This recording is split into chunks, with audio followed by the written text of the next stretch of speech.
சுயத்தை விட்டுட்டு எப்படி நானும் இருக்க முடியும்? நானும் மனுஷன் தான். தூண்டும் போது கோவப்படும் போது பேசுகிறது தான். இந்த கோவப்படும் போது தூண்டும் போது என்னையும் பேச வைக்கிறானுங்க, அதனால் பேசுகிறேன்.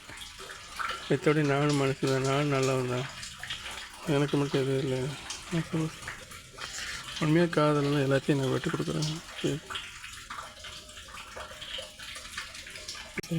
தன்மானத்தையே விட்டு கொடுக்கணும்னு சொன்னால் அது முடியாது.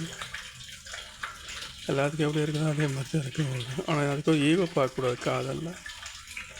காதலில் ஈகோ எப்பவுமே பார்க்கவே கூடாது. எனக்கு ஈகோவே கிடையாதுங்க, சத்தியமா ஈகோவே இல்லை எனக்குலாம்.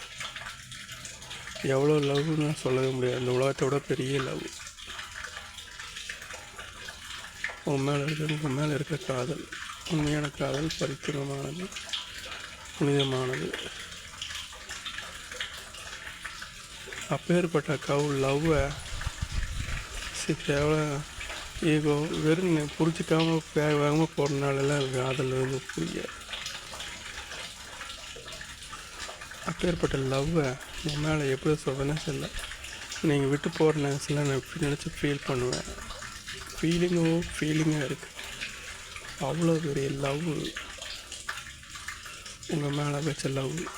நான் நின்று பேசணும்னு நினைப்பேன் எத்தனையோ தடவை. 4 வருஷமாக இது நடந்துட்டுருக்கு, எனக்கு தெரியாது. இந்த லவ் 4 வருஷமாச்சு.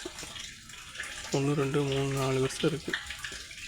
நீங்கள் எங்கள் வீட்டு கேட் முன்னாடி வந்து நின்னீங்களே, அப்போவே ஸ்டார்ட் ஆகிடுச்சு. கலராக ட்ரெஸ்ஸை போட்டு அருகே வந்து நின்னீங்களா, அப்போ லவ் ஆனது.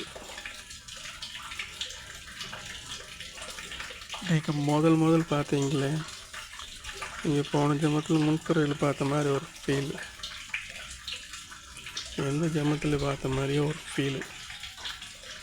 அந்த ஃபீலு தான் லவ் ஆயிடுச்சு. ஒருத்தர் நான் நீங்களும் ஒன்று சேர்ந்துருக்கோம்னு நினைக்கிறேன். அதனால் லவ் பண்ணிட்டேன். நம்மளை அறியாமையே வந்தது. நீங்கள் என்னை பார்க்க, நான் ஒன்று பார்க்க. ஃபஸ்ட்டு இதுலேயே வண்டி ஆக்சிலேட்டர் விட்டு ஆக்சிடெண்ட் ஆகிட்டு 4 வருஷமாக லவ். அன்றைக்கி கேட்கும்போது நீங்கள் அப்படி இல்லையே, நான் எதுக்கு உங்களை பார்க்கணுன்னு நான் அவாய்ட் பண்ணுற மாதிரி பேசிட்டு போனீங்க. அதுக்கப்புறம் நானும் விட்டேன். நீங்கள் எதுக்காக இருக்குமா அப்படின்னு நினச்சது. எனக்கு கொஞ்சம் டென்ஷன் ஆகிடுச்சு. ஆனால் உள்ளார ஏதோ ஒன்று ஃபீல் தோணுச்சு, லவ்வாக இருக்கும்போது நினச்சோன்னு. நான் அதுக்கப்புறம் கண்டுக்கவே இல்லை. பின்னாடி வந்தால் நீங்கள் ரொம்ப அவாய்ட் பண்ணுற மாதிரி ரொம்ப ஓவர் சீன் காமிச்சிங்க, போனீங்க, அது இது பண்ணீங்க. கடைசியில் பார்த்தா இது இல்லை. கடைசியை பார்த்தா வயலண்ட்டாக மாறிட்டீங்க. இன்னும் அதுக்கு இதுக்கெல்லாம் என்னங்க அர்த்தம்? லவ் இருந்தால் லவ்